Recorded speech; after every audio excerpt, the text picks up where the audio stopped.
우리 교육위원회에서 조그마한 선물을 준비했는데 나중에 우리 또 교육위원회 부서별로 이렇게 받아가시면 참 좋을 것 같습니다. 교회마다 3D 업종이 있어요. 섬김에 3D 업종이 있는데 주방 봉사가 3D 업종이고 주차하는 거. 요즘 보니까 우리 은퇴 집사님들이 주차 봉사하신다고 땀을 뻘뻘 흘리면서 목욕비를 드려야 되나 왜 해야 되나 모르겠는데 너무너무 감사하게 오늘 날씨 같으면 너무 힘들 텐데 너무너무 감사합니다. 또한 이 하면은 잘 드러나지 않고 빠지면 금방 드러나는 자리, 교사 자리입니다. 교사 자리. 교사의 사명은 장기 레이스의 의미를 가지고 있죠. 이 아이들을 또 맡은 우리 다음 세대를 말씀과 기도와 무엇보다 사랑으로 양육할 때에 우리 교사 스님들의 마음 가운데 계신 하나님의 놀라운 사랑이 우리 다음 세대 가운데 그대로 전달되는 놀라운 일들이 일어나게 되기를 주의 이름으로 간절히 축복합니다. 우리 다시 한번 우리 교사 스님들을 위해 박수 한번 하도록 하겠습니다. 격려의 박수 한번 하도록 하겠습니다. 여러분 뒤편에 가시면은 우리 신앙의 자리를 찾아서라는 우리의 책자가 하나 있을 겁니다. 종이 한 장으로 만들었는데 간편하게 보기 쉽게 이렇게 만들었는데요. 우리나라의 이 복음의 역사가 약 120년 정도가 되다 보니까 신앙의 유적지들이 상당히 많이 발생하고 있어요. 순교터가 있고 6.25 동란 때에 크리스찬들이 상당히 많이 순교하는 것을 보게 됩니다. 의성 윗지역에도 교회 지키기 위해서 그 한 장로님이 성도들 다 이렇게 피난 가라 하고 교회 지킬 사람 한 사람 있어야 된다 해서 본인이 남았다가 그만 이제 순교 당하신 분도 있고 전라도 지역 같은 경우에는 교육자들이 갑자기 쳐들어온 그 공산군에 의해서 많은 순교자들이 일어나게 됩니다. 또한 이 양화진 같은 경우에는 양화진 묘소에 외국인 선교사들의 묘지가 있죠. 거기 보면 3살짜리, 1살짜리 또 20몇 살 이렇게 온 선교사들의 무덤과 사연들이 간략하게 적혀진 것도 있습니다. 경남에도 보면 주기철 목사님 사역하셨던 곳, 여수에 보면 손양원 목사님의 또 제주도에 가면 이기풍 선교사님의 이렇게 사역지와 또한 그곳에 보면은 3명의 순교자들이 있는 것을 보게 돼요. 그래서 여러분이 이 어느 지역으로 여행을 가시더라도 그냥 여행만 가지 마시고 신앙의 유적지를 찾아서 먼저 부모님들이 또 할아버지 할머니들이 먼저 한번 사전에 공부를 먼저 하셨다가 맨날 이런 데만 찾아가라는 말이 아니라 여행 가신 김에 그곳에 들리셔가지고 이곳은 어떤 곳인지 설명해 주면 아이들이 신앙의 추억들을 알게 됩니다. 간직하게 될 수가 있어요. 그래서 여행과 함께 아름다운 신앙의 추억도 남길 수 있는 그런 귀한 시간이 되었으면 좋겠어요. 우리 신앙의 자리를 찾아서 많이 활용하시면 좋을 것 같습니다. 더 많은 자료들을 원하시면은 교육자들에게 문의하시면 될 것 같습니다. 우리 옆에 분 한번 인사하도록 하겠습니다. 사랑합니다. 축복합니다. 잘 나오셨습니다. 사랑합니다. 축복합니다. 잘 나오셨습니다. 네. 오늘 우리 교회에 또 귀한 우리 자매 부부가 아니고 한 부부가 왔는데 우리 교회 고향 교회라고 이제 발령을 저기 동해로 발령을 받았어요. 이제 곧 아이도 출산하고 있는데 우리 세영 부부 우리 세정 부부 우리 앞쪽에 있는데 박수 한번 격려하도록 하겠습니다. 집에 엄마는 통영에 지금 살고 있고요. 그 지금 해군, 남편은 중사고, 아내는 하사고, 하사관 부부입니다. 또 건강할 수 있도록 위해서 생활할 때마다 기도해 주시면 감사하겠습니다. 자, 오늘 본문의 말씀을 통해서 성령을 쫓을 때 맺는 열매 자비라는 제목으로 말씀을 함께 나누도록 하겠습니다. 성령의 5번째의 특징 가운데 드러나는 것, 이 특징의 열매가 자비라는 이 열매의 모습이죠. 갈라디아서 5장 22절 말씀에 오직 성령의 열매는 사랑과 희락과 화평과 오래 참음과 그 다음에 드러나는 것이 자비입니다. 하나님의 이 대표적인 이 인품, 하나님의 대표적인 성품을 이야기하죠. 그로 인하여 사람이 닮아가야 될 부분, 이 인품이 바로 이 자비하심에 관한 모습들을 보게 됩니다. 국어사전에는 이 자비라는 말을 남을 깊이 사랑하고 가엾게 여긴다라고 되어 있어요. 아무나 가지는 마음이 아니에요. 긍휼히 여기는 마음이죠. 그래서 친절을 베푸는 마음을 자비의 마음이다라고 말합니다. 그런데 이 자비라는 단어는 기독교 용어가 아니에요. 이게 번역되면서 어느 단어에다가 이 하나님의 성품인 인자하시고 친절을 베푸시고 또 긍휼이 풍성하시고 자비하신 이 하나님에 대해서 어떻게 표현할까 하다 보니까 불교에 무슨 용어가 있냐면 자비라는 단어가 있는 거예요. 거기다가 하나님의 인자하심, 성실하심, 또 온유하심, 또 선을 베푸심, 또 자비를 베푸심, 불쌍히 여기심, 이 단어를 자비의 하나님이라고 선교사님들이 번역을 하다가 자비라는 단어를 떠올리게 되었습니다. 기독교 용어의 약 80%가 이런 현지에 우리나라에 쓰고 있는 단어들을 가장 빨리 복음의 효과를 내기 위해서 그 단어에 대해 이렇게 번역을 맞추었던 것을 보게 돼요. 은혜라는 단어도, 자비라는 단어, 그죠? 이런 단어도 마찬가지죠.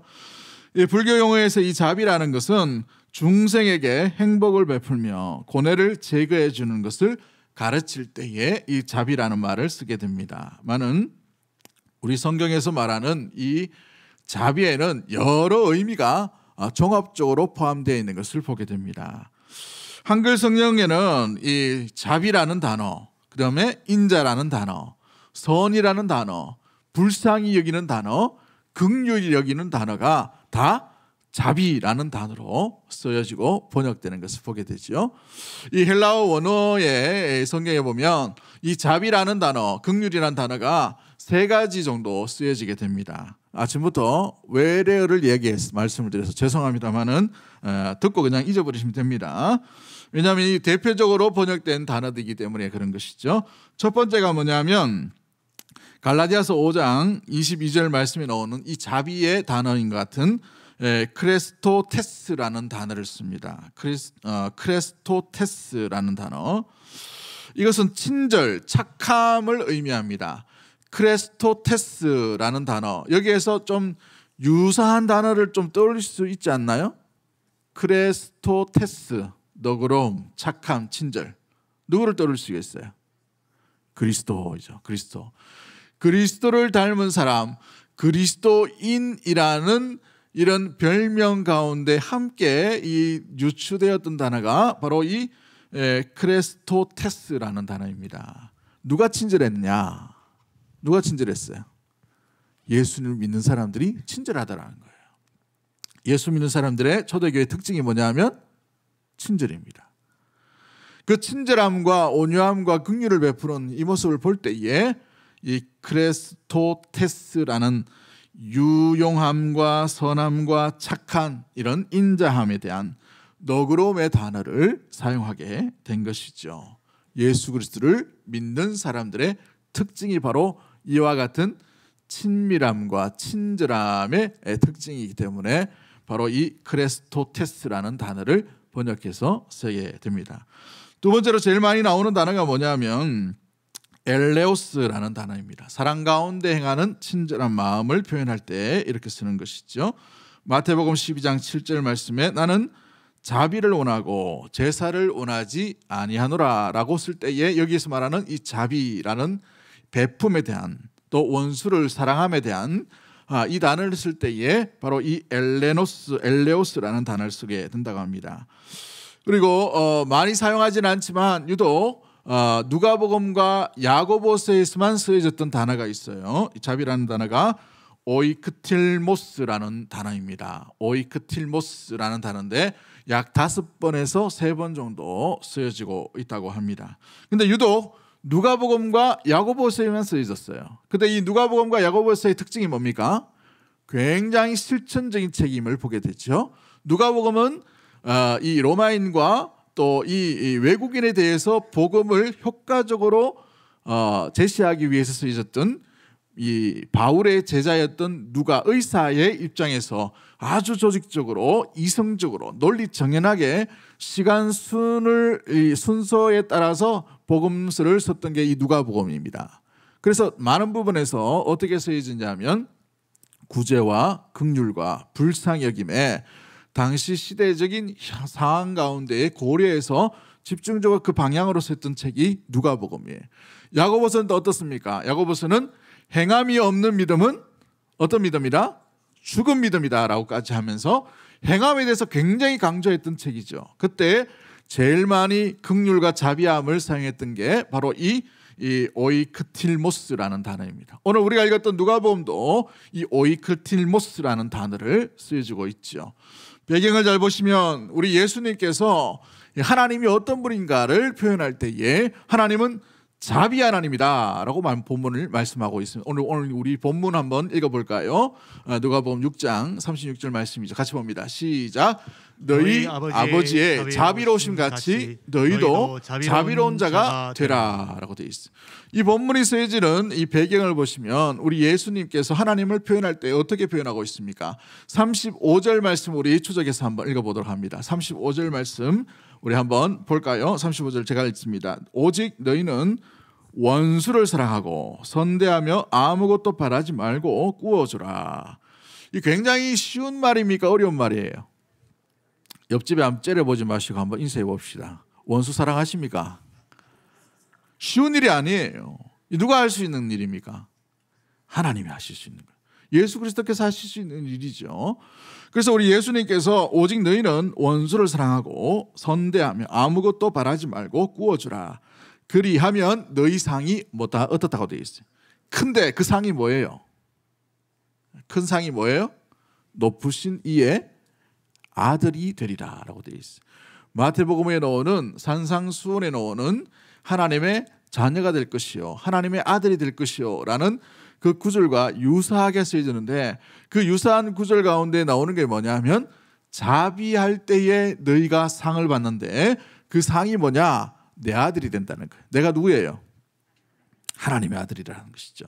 하나님의 아들의 특징이 뭐냐 하면 하나님 아버지의 자비함같이 자비함을 느낀 겁니다. 그 자비가 뭐냐 하면 원수를 사랑하고 또 선대하고 아무것도 바라지 않고 꾸어주는 그 삶이라는 것이죠. 뒤에 보시면 이제 35절 하반절에 보면 그는 은혜를 모르는 자와 악한 자에게도 인자하시니라 라고 되어 있어요. 우리 하나님이 어떤 분이냐면 은혜를 모르는 자, 은혜를 잃어버린 자에게도 또 악한 자에게도 동일하게 선대하시고 친절을 베푸시고 긍휼히 여기시고 불쌍히 여기신다라는 의미를 가지고 있다는 것이죠. 그러므로 우리 하나님께서 이 자비하심 같이 누구도 자비하라라고 되어 있어요. 그 아들, 자녀인 우리도 자비하라라고 말씀하고 있는 것입니다. 그렇습니다. 우리가 왜 자비를 갖춰야 되고 긍휼을 갖춰야 되고 친절을 갖춰야 되고 배려함과 인자함을 갖춰야 되는가? 첫 번째 이유는 바로 이 한 가지예요. 우리 하나님이 자비하신 하나님이기 때문에 그렇습니다. 한번 따라하겠습니다. 하나님께서는 자비하신 하나님이십니다. 자비하신 하나님이십니다. 하나님께서는 인자하신 하나님이십니다. 하나님께서는 불쌍히 여기시는 하나님이십니다. 불쌍히 여기시는 하나님이십니다. 누구를 불쌍히 여겨요? 사람을, 그렇죠? 지으신 백성들을, 제 가운데 있는 모든 인류들을 불쌍히 여기시는 분이 우리 하나님 아버지인 줄 믿습니다. 그러기가 아버지를 섬기는 자가 아버지를 닮게 되어 있어요.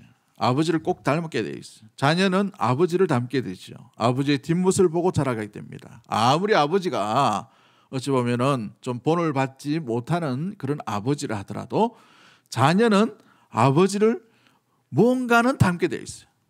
저도 저희 아버지를 굉장히 많이 닮았습니다. 눈 쪽 찢어진 건 닮았어요. 키도 비슷합니다. 키도 비슷하고, 그렇죠? 아버지를 닮은 모습이 언젠 다 있다는 말이에요. 근데 우리 하나님 아버지, 영적인 우리 하나님 아버지인데 하나님을 아버지로 모신 자는 그 아버지를 닮아야 되는데 어떻게, 무엇을 닮아야 되느냐? 오늘 하나님께서 우리에게 강조하시고 있는 것이 뭐예요? 아버지의 인자하심 같이, 자비하심 같이 너희도 자비하라. 자녀인 우리도 자비할 것을 명령하고 있는 것이죠. 우리 하나님께서 어떻게 자비하십니까? 시편 145편 8절 말씀에 하나님은 은혜로우시며 자비로우시며 뭐하기를 더디하신다라고 되어 있어요. 노하기를 더디하시고 인자가 어떻게 되었다고 되어 있죠? 크다라고 되어 있어요. 크다. 어찌 보면요, 이 본문의 내용은 은혜, 긍휼, 인자 다 같은 뭐예요? 자비하심을 이야기합니다. 은혜라는 단어는 헤세드라는 단어인데 이 은혜 역시도 자비함 가운데 드러나는 다른 표현이에요. 헤세드라는 이 은총. 우리 이 부목사님 중에 은총이라는 목사님 계시는데 그죠? 예, 너무 이름을 잘 지신 것 같아. 아버지께서 목사님이시라 그런지. 이 은총도 물론 불교 용어입니다만은 근데 이 은총이라는 단어 가운데도 이 헤세드, 자비와 긍휼과 불쌍히 여기심, 사랑의 하나님의 표현이 담겨져 있는 것을 보게 되죠. 이 은총, 헤세드라는 말은 율법에 있는 이 구약의 법궤가 있어요. 법궤가 있는데 법궤를 그냥 오픈해 놓지는 않죠. 뭘 덮었습니까? 법궤에 그룹에 날개를 있는 것처럼 뚜껑을 덮어놨단 말이죠. 그 뚜껑을 덮는다, 울타리를 덮는다 할 때에 쓰여졌던 것이 헤세드예요. 그러므로 하나님의 말씀이 덮고 하나님의 자비함이 덮는 울타리를 덮은 같이 임하시는 것이 바로 하나님의 자비하심, 헤세드라는 것을 의미하고 있어요. 아무튼 우리 하나님은 은혜로우시고 자비로우시고 인자가 크신데 어떻게 크시느냐? 노하기를 어떻게 하신다고요? 더디하신다라고 되어 있어요. 만약에 우리 성격같이 하나님이 성격이 급하셨으면 여기 살아남을 자가 누가 있겠습니까? 그죠? 내 성격같이 하나님이 하셨다 하면 불같은 성격에 우리 여기 살아남은 사람 누가 있겠어요? 그러나 우리 하나님은 그런 하나님이 아니시라 노하기를 어떻게 하신다고요? 더디하신다라고 돼요. 천천히 하신다는, 기다리시는 하나님이라는 사실. 기다렸기 때문에 저와 여러분이 이 자리에 있는 줄 믿습니다. 기다리기 때문에 제가 목사가 된 것이고 기다리기 때문에 여러분이 성도가 된 것이에요. 할렐루야. 기다리지 못하셨다면 우리는 죽어도 여러 번 죽었을 거예요. 아마도. 그죠? 불구덩이에 아마도 많이 들어갔을 것입니다. 죄가 그 결과가 사망이기 때문에 그런 것이죠. 그런데 우리 하나님은 은혜로우시고 자비로우신데 노하기를 더디하시는 인자가 크신 하나님이라고 되어 있어요. 아담의 가정을 하나님께서 지으셨습니다. 얼마나 기대를 많이 했겠습니까? 첫 가정이에요. 여러분 첫 번째면 굉장히 기대를 많이 하죠. 여러분도 첫 아들에 대해서 기대를 많이 하셨죠? 별로 안 하셨나 보네. 첫 아들에 대해서 기대하는 것이 많습니다. 뭐 첫 손자에 대해서도 마찬가지고. 그러면 그 아이가 정말 성실하게 자라가기를 원하고 정말 부모의 말을 잘 듣기를 원하고 공부도 좀 잘하기를 원하고 속 썩이지 말고 책임감도 좀 투철하기를 원하고 그렇게 했는데 사춘기를 겪을 때 이 아이가 어긋났어요. 그럼 얼마나 많이 실망합니까? 오히려 매를 많이 든 게 장남, 장녀들을 매를 많이 든다고 합니다. 막내는 상대적으로 어떻습니까? 하도 오래돼가지고 이자뻗는 겁니다. 막내는 상대적으로 매를 덜 든다고 하죠. 저는 많이 맞았습니다만은 저희 형들과 누나들 비해서는 덜 맞은 것 같아요. 저는 막내라서 그런 것 같은데 아무튼 우리가 이 첫째에 대한 기대를 상당히 많이 합니다. 그 첫 번째 가정인 아담의 가정이 그만 범죄하게 되었어요. 죄의 결과로 말미암아 이 에덴 동산에서 어떻게 돼요? 추방당하게 되죠. 추방당함으로 말미암아 사망이 들어오게 되고 땅은 저주를 받게 되고 여자는 해산하는 고통을 얻게 되고 남자는 수고로움의 고통을 겪게 되는 죄의 결과입니다. 죄의 결과, 죄의 값은 사라지지 않았어요. 그대로 그 죄의 형벌 가운데 있는 사람에게 물으시는 하나님을 보게 되죠. 그런데 죄의 죄값만 물으신 것이 아니라 그것만이 남은 것이 아니에요. 주의 긍휼하심은 끊어지지 않았다는 사실이. 그 아담의 가정을 끝까지 보호하시고 지켜주시는 하나님의 긍휼은 끊어지지 않았다는 사실이에요. 할렐루야. 이것이 바로 하나님의 인자하심이 크다라는 증거인 것이죠. 가인의 모습을 보십시오. 자기 동생을 죽였습니다. 돌로 쳐 죽였어요. 잔인한 방법으로 죽였습니다. 최초의 살인사건이 예배드림 가운데 마음이 삐뚤어짐으로 말미암아 동생을 죽여버리는 이 엄청난 일들이 일어나게 되었어요. 그 죄의 값으로 말미암아 가인이 얼마나 두려워합니까? 다른 사람들이 나를 죽이려고 한다. 죄의 값을 견디지 못하겠노라. 죄의 값은 가인이 져야 돼요. 그래서 가정에서 추방당하죠. 그래서 에녹성을 짓게 됩니다. 그러나 성을 지어도 그는 불안에 떨면 인생으로 살아가게 돼요. 그런데 하나님의 긍휼은 그 범죄했던 가인에게도 그대로 따라가게 됩니다. 가인을 죽이는 자에게 어떻게 합니까? 죄가 더 크기를 원하노라 라고 하나님께서 가인의 가정을 지켜주시고 보호하시는 은혜를 계속해서 하게 하시는 것을 보게 되죠. 여호와의 긍휼은 끊어지지 않고 있다는 사실인 것입니다. 아브라함의 가정을 보십시오. 아브라함의 가정이 아브라함이 실수를 했어요. 그 실수함으로 말미암아 이스마엘이라는 아들이 나오게 되었어요. 약속의 자녀는 이 사라의 몸으로 인하여서 나오는 이삭이라 하면 되는 것입니다. 그런데 참지 못하고 기다리지 못했던 이 부부가 그만 이 이스마엘이라는 아들을 얻게 되는 이런 일들이 일어나게 돼요. 실수였어요. 어떤 그 모습들 가운데에 하나님을 신뢰하지 못한 죄이죠. 그런데 그 죄는 그 자녀와 그 가정 가운데 그대로 나타나고 죄값은 물으시지만 이 하갈과 이 이스마엘이 슬피 울며 죽어갈 때에 하나님의 긍휼은 그 가운데에서도, 그 사막 한가운데, 광야 한가운데에서도 하나님의 긍휼과 인자하심은 끝까지 따라다니는 것을 보게 되는 것이죠. 이것이 바로 인자가 크신 하나님의 긍휼과 자비하심과 친절을 베푸시는 하나님의 사랑 가운데 있는 성품의 모습들인 사실인 것입니다. 하나님은 자비로우시고 인자가 크신 하나님이신 줄 믿습니다. 에가서 우리 3장 22절과 23절 말씀 뭐라고 되어 있습니까? 여호와의 인자하심과 긍휼함이 무궁하심으로 우리가 진멸되지 아니함이니라. 이것들이 아침마다 새로우니 주의 성실하심이 크시도소이다 라고 감탄하고 있는 것을 보게 되지요. 언젠가 대학교 때 수련회를 가면 늘 아침마다 불렀던 찬양이 있어요. 주의 인자는 끝이 없고 주의 자비는 무궁하며 아침마다 새롭고 늘 새로우니 주의 성실이 금이라 성실하신 주님. 대학교 2학년 때 그때 이 수련회 때 이 큐티를 하다가 아침 먹고 큐티를 하거든요. 큐티 하는데 햇살이 쫙 내리치는데 이 찬양을 100번 넘게 불렀어요. 아직도 기억합니다. 주의 인자가 얼마나 참 제 마음과 제 생각과 그때 이 말씀을 함께 할 때에 얼마나 많이 은혜를 받았는지. 여러분, 주의 인자는 끝이 없고 무궁하다라고 되어 있는데 그 인자하심을 우리는 어떻게 간직하고 있습니까? 발견하고 있나? 누리고 있는지, 또 우리가 그 인자함 가운데에 감사를 느끼고 살아가고 있는지를 우리 한번 돌아보았으면 좋겠어요. 주의 인자는 무궁하다 했는데 내 눈에는 잘 안 보여요. 내 마음에 잘 못 느껴요. 왜일까요? 우리는 주의 인자함과 긍휼로 말미암아 이 자리에 있음에도 불구하고 그 인자와 그 사랑과 그 긍휼이 여기심을 놓쳐버리는 이유가 뭡니까? 주의 인자하심이 없어도 살 수 있다라는 교만 가운데에, 자기 자신의 독립 가운데에 놓여져 있는 우리의 자아와 형편 가운데 있음을 우리는 우리 자신을 돌아보아야 하는 것이지요.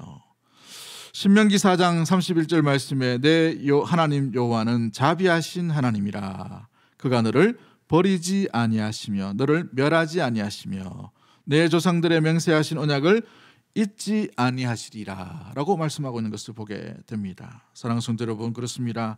우리 하나님은 자비가 무궁무진하게 크신 하나님이요, 인자하심이 끝이 없는 분이시요, 그 긍휼하심이 풍성하신 하나님임을 결코 놓치지 아니하고 잊지 않는 우리 사랑하는 대구동성의 모든 가족들이 되기를 주의 이름으로 간절히 축복합니다.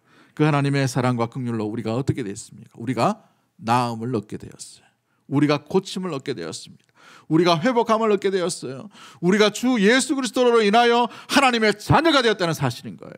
이것은 하나님의 끊임없는 풍성하신 자비하심과 긍휼이 여기심으로 말미암아 우리에게 나타난 실제적인 도움이요 실제적인 구원의 역사임을 믿습니다.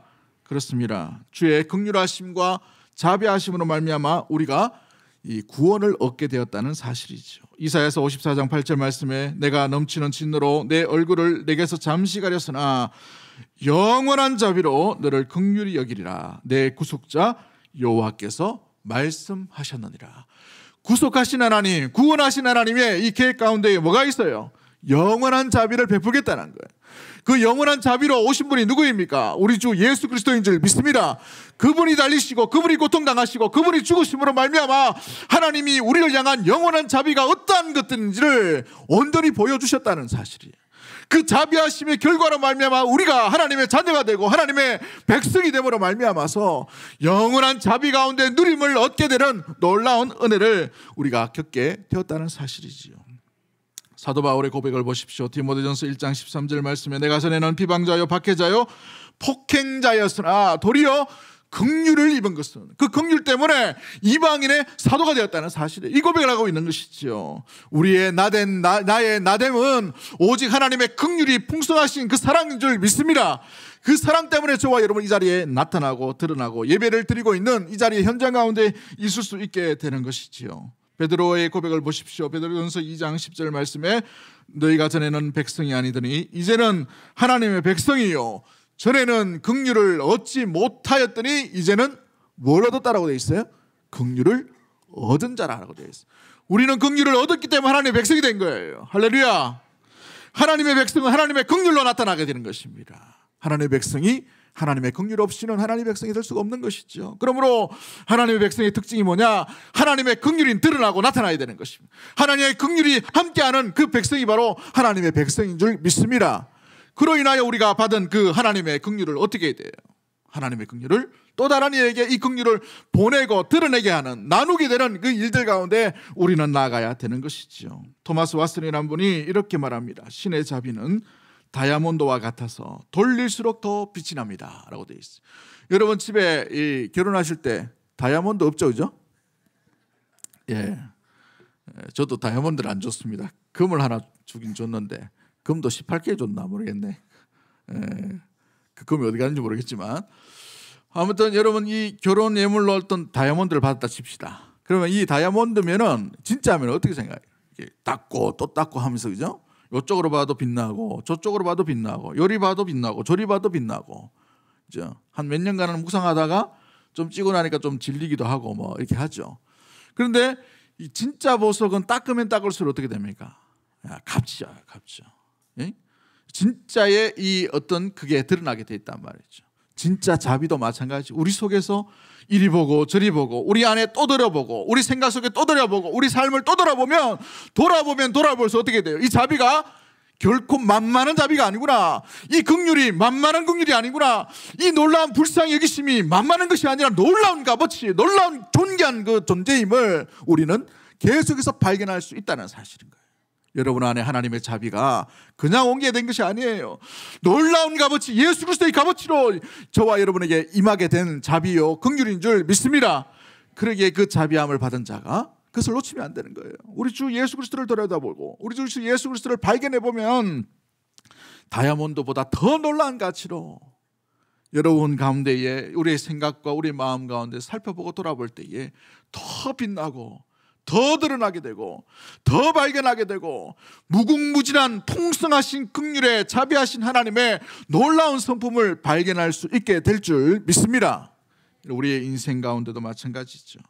리차드 십스라는 분이 이렇게 말합니다. 우리 안에 있는 죄보다 그리스도 안에 있는 자비가 더 많이 있다고 되어 있어요.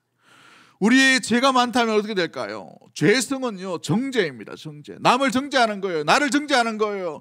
나 스스로를 자꾸 그 죄에 매여 있는 거예요. 이 율법의 어떤 정죄와 마찬가지인 것이죠. 그러므로 말미암아 율법이 능하고 이 죄 가운데 자기 자신의 공의가 강하게 되면 어떻게 됩니까? 죄의 본성은 남을 자꾸 정죄하게 되어 있어요. 그런데 우리는 죄가 더 큰 게 아니라 뭐가 더 큰 거예요? 하나님의 자비하심이 더 큰 거예요. 그래서 저와 여러분이 이렇게 있는 것이죠. 불쌍해요. 연약합니다. 모자라요. 좀 부족합니다. 결핍이 있어요. 내면 가운데 온전하지 못함이 있어요.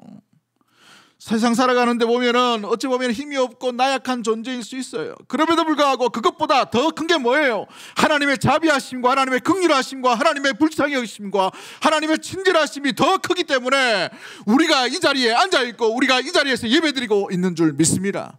이것이 바로 우리 하나님의 놀라운 자비가 더 크신 은혜의 선물 가운데 나타나게 되는 것이죠. 에베소서 2장 4절과 5절 말씀에 긍휼이 풍성하신 하나님이 우리를 사랑하신 그 큰 사랑을 인하여 허물로 죽은 우리를 그리스도와 함께 살리셨다라고 되어 있어요.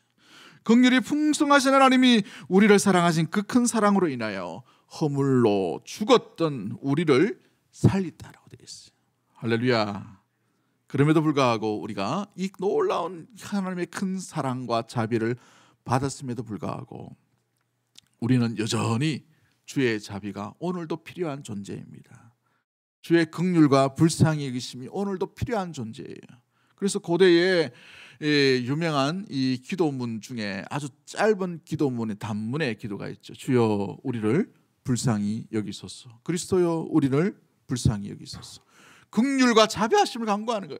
오늘 우리의 일용할 양식이 필요한 것처럼 오늘 우리에게는 주의 긍휼과 주의 자비하심과 주의 친절하심과 주의 무엇보다도 돌보심이 필요합니다. 주여 나를 불쌍히 여겨 주시옵소서. 주여 나를 긍휼히 여겨 주시옵소서. 주여 나를 돌보아 주시옵소서라고 기도할 수가 있게 되는 것이죠. 여러분의 기도가 되기를 주의 이름으로 간절히 축복합니다. 여러분의 심령에 주여 나를 불쌍히 여기소서. 여러분의 가정 속에 주여 나를 불쌍히 여기소서. 여러분의 일터 가운데에 주여 우리를 돌봐주시고 긍휼히 여기소서라는 기도의 고백이 날마다 울려 퍼짐으로 말미암아 그 주의 자비하심과 주의 긍휼하심이 여러분의 갖는 모든 그 발자취 가운데에 자비함이 이거 풍성하신 하나님의 돌보심이 계속해서 흘러넘치게 되기를 주의 이름으로 간절히 축복합니다. 그렇습니다. 여러분, 자비라는 말은 이 히브리 말로 여러 가지로 번역할 수 있지만 여러 가지 불려지지만 헤세드라는 단어도 쓰여지만 또 독특하게 라훔이라는 단어도 쓰여집니다. 약 이 구약 성경에 13번 정도 등장하는데요. 이 라훔이라는 단어는 어디에서 기원이 되냐 하면 레헴이라는 단어에서 시작됩니다. 레헴. 이 레헴이라는 단어가 무슨 단어냐면 어머니의 모태, 어머니의 자궁을 의미해요. 그러므로 이 어머니의 모태인 레헴에서 이 라훔이 나왔다는 거예요. 어머니의 모태가 어떻습니까? 아이에게는 완전한 장소예요. 완벽한 장소예요. 이 영양분을 끊임없이 받을 수 있는 공급되는 장소예요. 그 태 속에서 무엇보다도 이 아이는 신나게 뛰어놀고 또 안정감과 평안과 평강을 누릴 수 있는 공간이 되게 됩니다. 지킴을 받는 그런 곳이 되지요. 여호와의 자비하심이 이 단어로부터 시작되는 것을 보게 됩니다. 그럼 어떤 의미일까요? 우리 하나님께서 우리를 어머니의 뱃속에서 보호함같이 우리를 덮으시고 보호하시고 돌보시고 영양분을 주시고 공급해 주시고 지켜주시고 인도하여 주시는 놀라운 그게 뭐냐? 여호와의 자비하심이라는 사실이에요. 할렐루야. 그 자비하심이 우리에게 있어야 되는 것이죠. 오늘 우리에게 이 자비하심이 있어야 우리는 그 자비를 힘입어서 그 자비를 받고 그 자비의 풍성하신 하나님으로 인하여 성령의 열매를 기어코 맺을 수가 있게 되는 것입니다. 성령의 열매는 나로부터 시작되는 것이 아니에요. 하나님의 크신 덮으시는 하나님, 돌보시는 하나님, 함께 하시는 풍성하신 그 자비로 덮여져야만 우리가 비로소 하나님의 자비로움 가운데에 성령의 열매를 온전히 맺을 수가 있게 되는 것입니다. 산모가 막 태어난 아이를 돌보면서 흐뭇해하고 따뜻함과 깊은 모성애로 돌보는 것처럼 우리 하나님께서 그와 같이 우리를 덮으시는 것이 여호와의 자비하심 가운데 있는 것이죠. 오늘 우리 여호와의 자비하심 필요한 손길들이 얼마나 많이 있습니까? 가족은 멀쩡히 있지만 또 직장은 멀쩡히 다니지만 우리 내면이 외로움과 고통과 아픔과 상함 가운데에서 어디에 기댈 곳이 없는 이런 유리방황하고 있는 이 상태의 모습들이 얼마나 많이 있는가요? 어떤 결핍들이 일어날 때 우리는 견디지 못하는 이 아픔과 상실감이 얼마나 많이 있습니까? 이 땅 가운데 우리를 의지하고 지켜줄 이가 아무도 없음으로 말미암아 우리는 얼마나 많은 공고함과 슬픔과 외로움 가운데 스스로의 삶을 살아가고 있습니다. 여러분, 그 사랑, 그 삶 가운데에 필요한 것은 바로 인자함과 자비가 풍성하신 우리를 온전히 채워주시고 도와주시고 우리의 삶을 완벽하게 평안 가운데 덮으실 자비하신 하나님인 줄 믿습니다. 그 자비하신 하나님의 손길들을 경험할 수 있게 있는 믿음의 모든 가족들이 되기를 주의 이름으로 간절히 축복합니다. 그러한 자비가 우리 가운데 임할 때에 우리 역시도 자비가 필요하지만 또 다른 삶 가운데 이 자비가 필요한 자에게 그리스도의 사랑과 이 하나님의 놀라운 인자하심과 긍휼히 여기심 풍성하심을 다른 이웃들에게 나눌 수가 있게 되는 것이에요. 우리는 주의 그 자비를 받고 그 자비의 풍성하신 그 사랑으로 인하여 자비가 없는 자에게, 아직 하나님과 주 예수 그리스도를 알지 못하는 자에게 이 긍휼히 여김과 불쌍히 여기는 이 마음을 온전히 전달할 수 있고 그 방향으로 그 긍휼을 흘러 보낼 수가 있게 되는 것을 보게 됩니다. 가장 아름다운 긍휼을, 가장 아름다운 불쌍히 여김, 가장 아름다운 자비가 뭘까요? 자비의 근원이신 하나님을 모르는 자에게 자비의 근원이신 하나님의 아들인 예수 그리스도를 소개하는 것이 참된 자비요 참된 긍휼인 줄 믿습니다. 불쌍히 여기는 것이죠. 그런데 우리가 대놓고 예수 믿으라고 이렇게 말할 수가 없는 시대 가운데 우리가 있는 것을 보게 돼요. 오히려 예수 이야기를 하고 예수 그리스도를 믿으라고 이게 소리를 외치면 오히려 마음의 문을 닫아버리는 모습들을 보게 되죠. 그러므로 우리 하나님께서 우리에게 찾아오시고 노하기를 드디하시며 불쌍히 여기시고 함께 하신 인자가 풍성하신 하나님의 방법들이 우리의 삶 가운데 드러나야 되는 것입니다. 우리가 우리 이웃을 긍휼히 여기셔야 되는 거예요. 예수 그리스도를 알지 못하는 사람들을 불쌍히 여기셔야 되는 것입니다. 불쌍히 여기라고 해가지고 또 이웃집 가가지고 아이고 불쌍해라 이러면 안 돼요. 그런 사람들 가끔 있더라고. 전도하라 하는 데가 뭐 이렇게. 여러분 우리가 예의도 갖춰야 되고 인격적으로 드셔야 돼요. 물론 그런 시대가 아니면은 우리가 막 이렇게 순탄하더라도 이렇게 되지만, 여러분 그들에게 불쌍히 여기라고 해가지고 아이고 불쌍합니다 이런 말 하면 안 돼요. 우리는 속으로 얘기하시고 정말 불쌍하면 불쌍한 그들이 없는 그 주 예수 그리스도를 여러분의 긍휼한 표현으로 그들에게 긍휼을 전달해야 되는 것입니다. 그들이 필요가 뭔가, 그들의 돌봄이 뭐가 필요한가. 물론 핵심 가운데 예수 그리스도가 필요하겠지요. 그런데 어떻게 표현할 건가. 존 칼빈은 이렇게 말합니다. 자비가 없는 곳에는 참된 종교도 없다. 리차드 박스터라는 분은 이렇게 말합니다. 자비는 우리가 다른 사람들이 우리의 고통에서 우리를 돕고 구원해 주기를 바라는 만큼 기꺼이 다른 사람들을 돕고 구호할 수 있도록 해야 합니다 라고 말하는 것이죠. 우리는 잘 돌아보면 6.25 이후에 많은 외국 나라들과 많은 이 외국에 있는 교회들로부터 많은 구제를 받았던, 많은 긍휼함을 받았던, 많은 불쌍히 여김을 받았던 교회요 또 민족입니다. 여러분 우리가 쌀이 없어가지고 전부 구호품 받았지 않습니까? 옷이 없어가지고 전부 구호품 받았죠. 우리 할아버지 때 또 아버지들 연세 많으신 분들은 대부분 그 기억들을 아실 겁니다. 우리 시골에도 이 우유가 급식이 와가지고 막 이렇게 했던 적도 있습니다. 분유 먹고 막 이렇게 했던. 여러분들하고 다른가 모르겠네. 저희 시골은 좀 그렇게 했는데 아주 어릴 때입니다만은 우리도 긍휼함을 입었어요. 그 긍휼을 받은 자는 반드시 그 긍휼을 돌려드려야 되는 거예요. 나눠야 되는 것입니다. 그 긍휼이 내게 아니에요. 공짜로 받았다면 공짜로 나눠야 되는 것입니다. 우리 하나님 말씀이 무엇입니까? 예수 그리스도께서 마태복음 5장 7절 말씀에 긍휼히 여기는 자는 복이 있나니 그들이 긍휼히 여김을 받을 것이며 라고 되어 있어요. 근데 이 나중에 우리 산상수훈을 다시 한번 우리가 꼼꼼히 살펴보겠지만 성경 구절 잘 보십시오. 너희가 긍휼히 여기는 삶을 살아가면 그 긍휼히 여기는 자는 복이 있는데 어떤 복이냐? 너희가 그 긍휼히 여겼던 사람이 오히려 나를 통하여서 뭘 받는다는 거예요? 긍휼히 여김을 받을 것이다라고 되어 있어요. 너희는 누가 돌본다는 말입니까? 하나님이 돌보신다는 거예요. 너희는 어떤 삶을 살라는 거예요? 긍휼히 여기는 삶을 살 때에 그 긍휼히 여김을 보고 하나님께서 너희를 긍휼히 여기시고 불쌍히 여기시고 친절하게 대하시고 자비의 하나님이 풍성하신 그 자비가 너희를 통해 온전히 나타나게 되리라 라고 말씀하시는 것이죠. 우리 하나님이 뭘 원하신지를 잘 보셔야 되는 것이죠. 시편 18편 25절 말씀에 자비로운 자에게 주의 자비하심을, 완전한 자에게 주의 완전하심을 드러낸다고 되어 있습니다. 우리 하나님은 때로는 우리가 교만 가운데에 우리의 마음 가운데 죄성 가운데 드렸던 제사보다 번제보다 오히려 인애와 자비를 더 원하시는 하나님이십니다. 마태복음 9장 13절 말씀에 너희는 가서 내가 긍휼을 원하고 제사를 원하지 아니하노라 하신 듯이 무엇인지 배우라라고 말씀하시죠. 누가복음에 보면 선한 사마리아 비유가 나옵니다. 누가복음 10장 보면 이 선한 사마리아 비유 가운데에 진정한 이웃이 누구였어요? 제사장도 아니었습니다. 율법을 잘 아는 제사장도, 또 성전 기물을 관리하는 레위인도 아니었어요. 성전 가까이 사는 사람도 아니었단 말이죠. 누가 강도 만난 자의 이웃이 됩니까?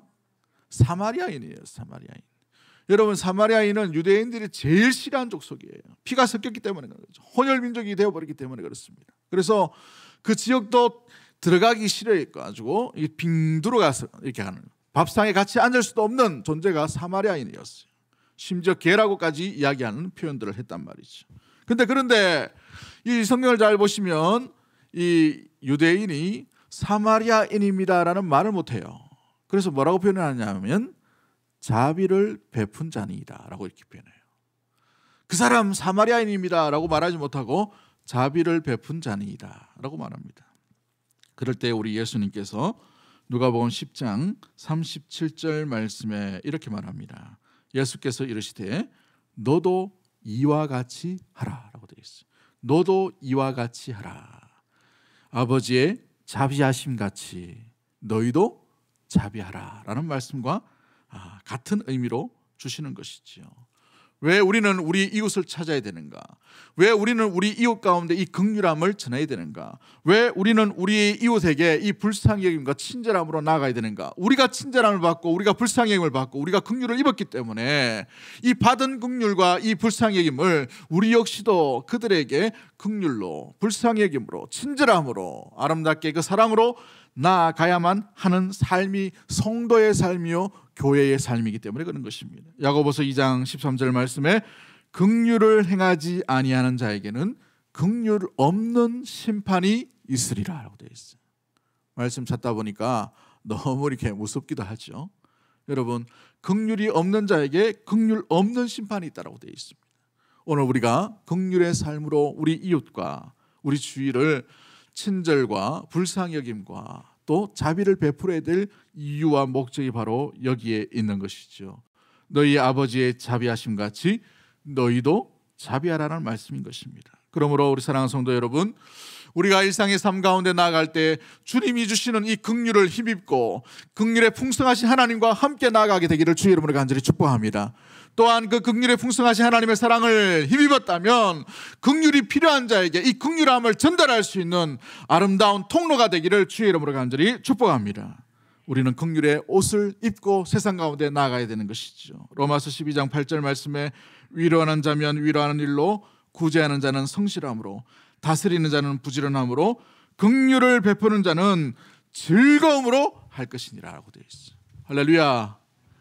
구제 사역을 하시는 분들을 보면요, 자기가 가진 것은 별로 없지만 나눔 때문에 오히려 참 행복한 것을 보게 됩니다. 참 일이 힘들어요, 구제한다는 일이. 그런데 아무것도 없는데도 불구하고 마음이 얼마나 흐뭇한지 몰라요. 사랑하는 성도 여러분, 우리가 나눌 때에 우리 안에 있는 기쁨이 더 풍성하게 임하게 될 줄 믿습니다. 성령의 열매는 내가 맺는 것이 아니라 성령 하나님으로 인하여 맺게 되는 것을 보게 되지요. 성령 하나님은 우리와 함께 하시는데 말씀과 함께하고 말씀대로 살아가는 자에게 말씀으로 임하게 되는 놀라운 결과로 열매를 맺게 하시는 놀라운 은혜의 하나님인 줄 믿습니다. 골로새서 3장 12절 말씀에 그러므로 너희는 하나님이 택하사 거룩하고 사랑받는 자처럼 긍휼과 자비와 겸손과 온유의 오래 참음을 뭐하고라고 되어 있어요? 옷 입으라라고 되어 있죠. 여러분, 어떤 옷을 입고 있습니까? 이렇게 설교를 하면은 저는 친절한데요, 긍휼을 잘 합니다, 구제도 좀 합니다라고 하시는 분들이 있어요. 근데 제일 친절하지 못하고 제일 긍휼히 여기지 못하는 사람들이 가족 간이에요. 가족 간. 잘 보시면은 가족 간에 함부로 하더라고. 가족 간에 가족끼리 왜 이래, 그죠? 가족끼리 함부로 말하고 가족끼리 친절하지 못해요. 우리는 더욱더 가족 공동체인 교회 안에서 또 성도 간에 더욱더 친절을 베푸고 서로 불쌍히 여기셔야 돼요. 서로 인자하게 대하셔야 됩니다. 인자한 눈을 가지고, 인자한 마음을 가지고, 인자한 말을 가지고 섬기셔야 됩니다. 돈 많이 드는 게 아닙니다. 이제 졸리시는 분이 몇 분 계시는데 눈을 뜨시고 인자한 눈을 가지고, 인자한 마음을 가지고, 인자한 말을 가지고 함께 공동체를 세워가시고, 세상으로 나갔을 때에는 인자한 삶과 손과 발로서 아름답게 긍휼을 베풀어가는 믿음의 모든 가족들이 되기를 주의 이름으로 간절히 축복합니다. 그러기 위해서는 우리 안에 주의 인자하심 필요해요. 여러분, 이 컵은 보시면은 빈 그릇이 있을 때는 이 어떤 물건을 담는 그런 것들이죠. 이 안에 공기만 가득해요. 이 공기를 없애려면 어떻게 됩니까? 물을 가득 채우면 됩니다. 우리 안에 이 빈 그릇과 같은 메말라 버리고 아무것도 없는 그런 공간 가운데 주의 은혜, 주의 자비하심, 주의 긍휼로 채우지 않으면 우리 역시도 긍휼의 삶을 살아갈 수가 없게 되는 것이죠. 여러분의 내면 가운데 크신 주의 놀라운 긍휼을 함께 간직함으로 말미암아 긍휼 없는 세상 가운데 누가 우리의 이웃인지를 돌아보며 참된 이웃으로 우리 아버지께서 자비하심 같이 자비함을 선포하고 자비함의 삶을 살아가는 우리 사랑하는 대구동성의 모든 가족들이 되기를 주의 이름으로 간절히 축복합니다. 우리 기도하도록 하겠습니다. 하나님